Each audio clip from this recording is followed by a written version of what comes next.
Boris Johnson's legal team fought to prevent it.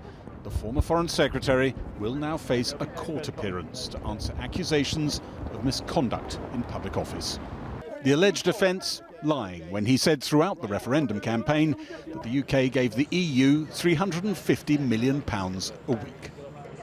Politicising justice is a really bad idea, and it's actually what happens in totalitarian regimes where people get prosecuted for free speech. The judge at the hearing on the 23rd of May heard legal arguments about the alleged political motivation of the application for the summons against Mr Johnson, and in her judgment today has decided to issue a summons notwithstanding those allegations of political motivation by Mr Johnson.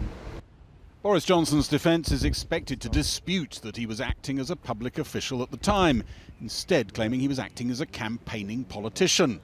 He'll appear at a magistrates' court, which will then refer the case to the Crown Court.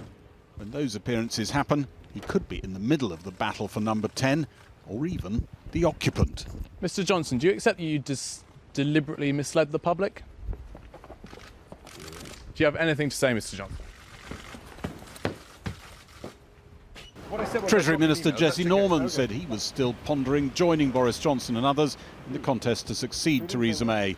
Also still pondering the Brexit rebel leader, Steve Baker.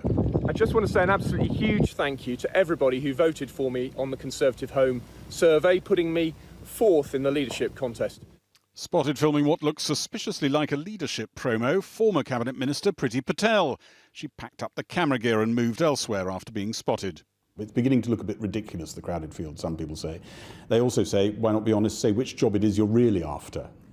Well, I'm going to be completely honest with you. The job that I really want is the job of Prime Minister, which is why I put myself forward for this role.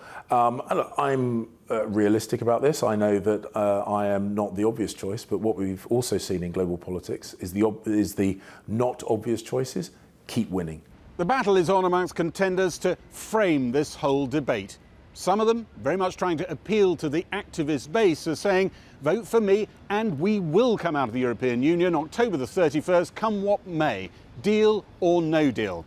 Other candidates, though, are eyeing up the MPs who run the first round of voting and emphasising to them that no deal risks a constitutional crisis and an early general election, which the Tory party is in no fit state to contest.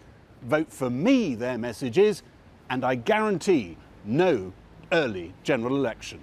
I just don't think that no deal is a credible policy choice available to the next Prime Minister. The activists want it. Some of your rival candidates are saying they'll pursue it. I think it's nonsense. We've got to level with people about how we deliver Brexit. Rival candidates going around saying, I'll deliver no deal, we'll come out with no deal. Whether it's Boris Johnson, Esther McVeigh, Dominic Raab, they're being dishonest.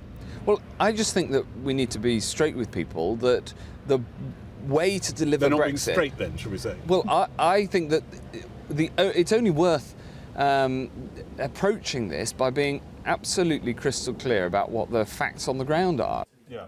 Some argue there are forces driving both our main parties to harder positions on Brexit. The pollster Andrew Cooper shows how voting in poorer constituencies, below the horizontal line, and better off ones above the line, isn't driven by economics and class anymore. So down here we've got white working class areas, ex-mining communities, that sort of thing, and then we're getting to more urban, ethnically diverse, poorer areas over here. And up here we've got better off, middle class, more Tory heartlands. Yes. And this is what our politics used to look like, with a sort of battle line. Yes. In the traditional model, the battle line is here. The marginal seats are where the two universities meet. That's where the seats change hands. But if we flip forward to look at what happened in the EU referendum... It's gone like that. The axis is completely rotated. So the battle line of the EU referendum is cutting right through the heartland of the traditional Tory base and through the heartland of the traditional Labour base. That's what's happening. And up here, with the traditional battlegrounds of our elections, the people here want a party that champions remain what Tony Blair calls open values. The voters down here want a party that champions leave and what in Blairite language is closed values. And in other countries where we see this happen, one of two things happen. Either the established parties move their positions to be the voices for those values, or they're replaced by new forces that do so. While Tories try to shift their party in a direction they hope will pull back political terrain from Nigel Farage, there's intensifying pressure to move in the other direction in the Labour Party. A wave of "expel me too" tweets following the expulsion of Alistair Campbell, Tony Blair's spin doctor, for openly talking about his vote for the Lib Dems. And amongst shadow cabinet ministers, mounting speculation that in the coming days, Jeremy Corbyn could signal a major shift in Labour Party policy towards a second referendum. Gary Gooden, Channel 4 News, Westminster.